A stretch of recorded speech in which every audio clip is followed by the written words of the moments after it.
boys and girls. Welcome to Goias, Call of War, my secondary not so serious trial campaign in South America. We're still playing free-for-all version. So since last we played, I ended up at war with this nation here, South Brazil. They attacked me and I overran them. Then during the night, this nation here, which is called North Argentina, decided to invade me. So I invaded them and overran them. And then I realized that this nation up here, Bolivia, that I was kind of discussing a peace treaty with, were pushing very aggressively into the territories that I previously owned, and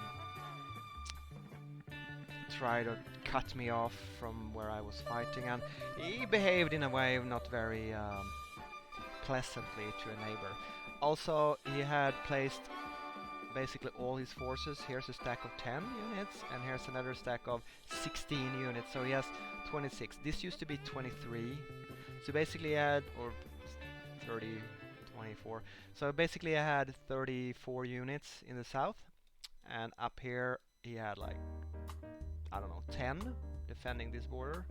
So I decided to take my core defensive forces and just push into him and take out most of his territories. Because he, yeah, I don't kind of trust him. So during the night, he attacked Parana from this town, and I left the garrison and started to build. What is pretty cool here, you can build something called fortifications, which are for outside cities. They're cheaper, not as efficient, and you cannot maximize them as much. Whereas in towns, you can still, as usual, before, build bunkers. They're called now. They were called forts before, I think.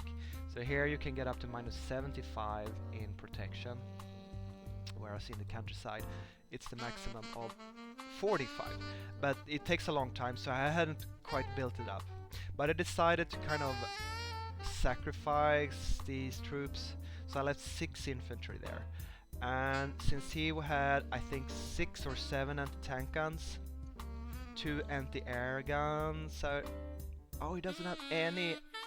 I wonder where did he lose all his anti-tank guns in that battle? Because now he has only 2 anti-air guns left. He used to have 6 or 7 anti-tank guns, and that meant I could do very little with my puny light tanks running around down here in the open terrain. But now, with only 2 anti-air guns left, these 14 infantry in open terrain are very vulnerable to my tanks. Oh, okay. So you need to take care of huge stacks like this somehow, otherwise they're just gonna walk around, and he's probably very mad at me now for invading him.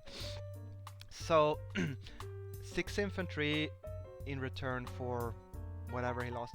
Although if I see 7 anti-tank guns popping out from Fog of War up here, I'm gonna be disappointed. I must have killed at least some of his units. Yeah, there is a maximum of 10 units in a stack, or it says damage efficiency decreased due to the exceeding army size limit. So he was well above the maximum stack limit when he attacked, whereas I was not, and I had fully upgraded level 3 Axis infantry sitting here. Not sure if my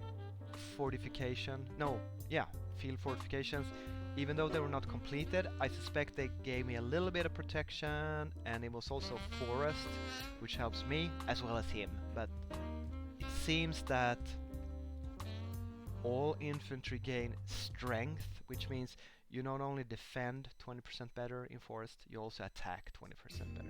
But defense values are quite a lot bigger than attacking values, so it's always better to defend. It's not always better, but usually it's better to defend.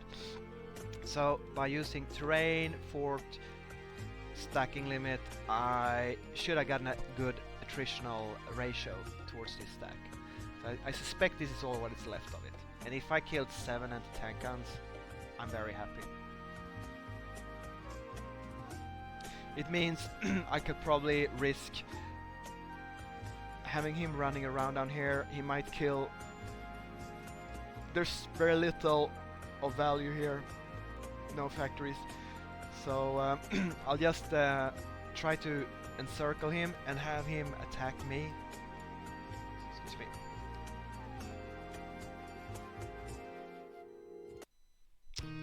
In an open terrain with my tanks. It's gonna take such a long time to take these artillery if there's only 2 of them.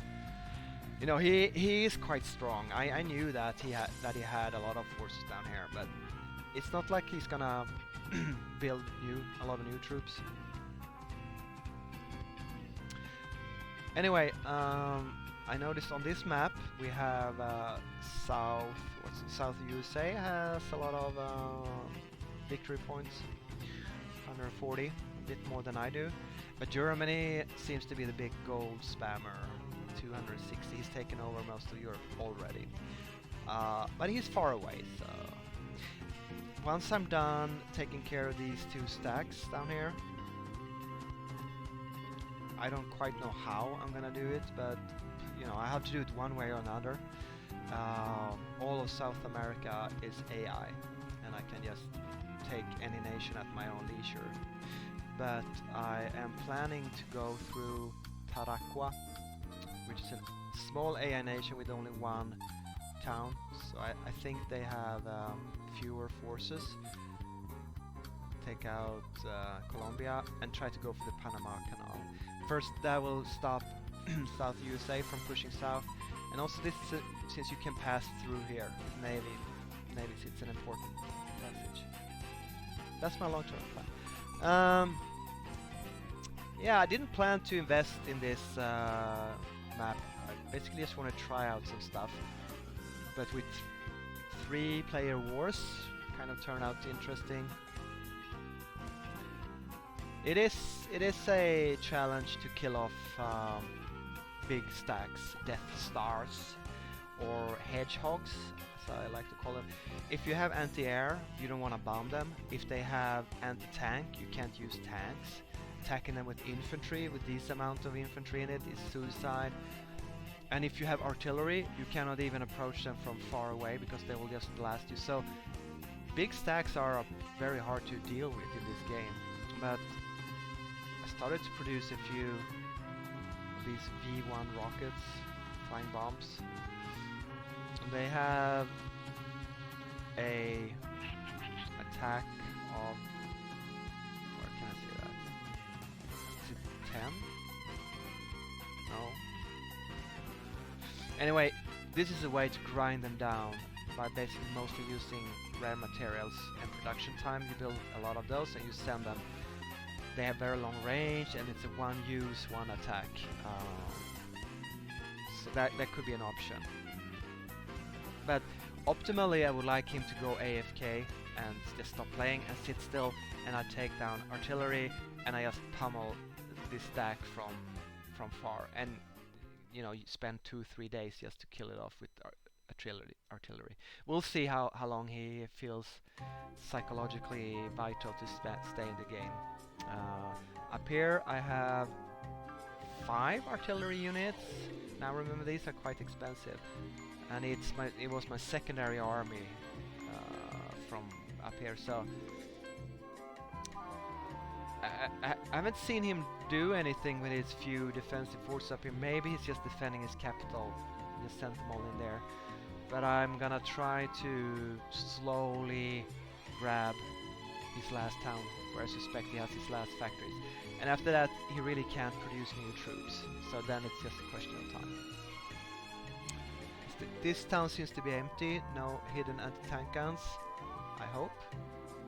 So I'm just gonna follow and grab provinces from wherever he goes. And if he turns back to attack me, I am faster and I can just skirmish him. Kind of like Mongol horse archer on the steppes. Scouting him. As long as I take a peek at the game maybe once an hour or so, just have it tabbed in the background. So that's Goias for you. Oh yeah, I'll show you. There are a few remaining Argentinian forces here. A medium tank, and down here you cannot see it. 3 infantry, and yeah, I think that's it. I kill off 1 infantry down here. So Argentina has gone AFK, I think. Not terribly exciting, but kind of a good show of how you can overrun 2 and a half human opponents with a little bit of micromanagement in this game. So in that perspective, I wouldn't exactly call it skill-based, but experience-based. If you don't know how to use your troops, you're probably gonna not do as well. So it has a certain knowledge experience limit to it, which is a good thing in an online game like this. I'll report back on Goias, not maybe every day, but sooner or later. So I'll see you in the next one. Take care.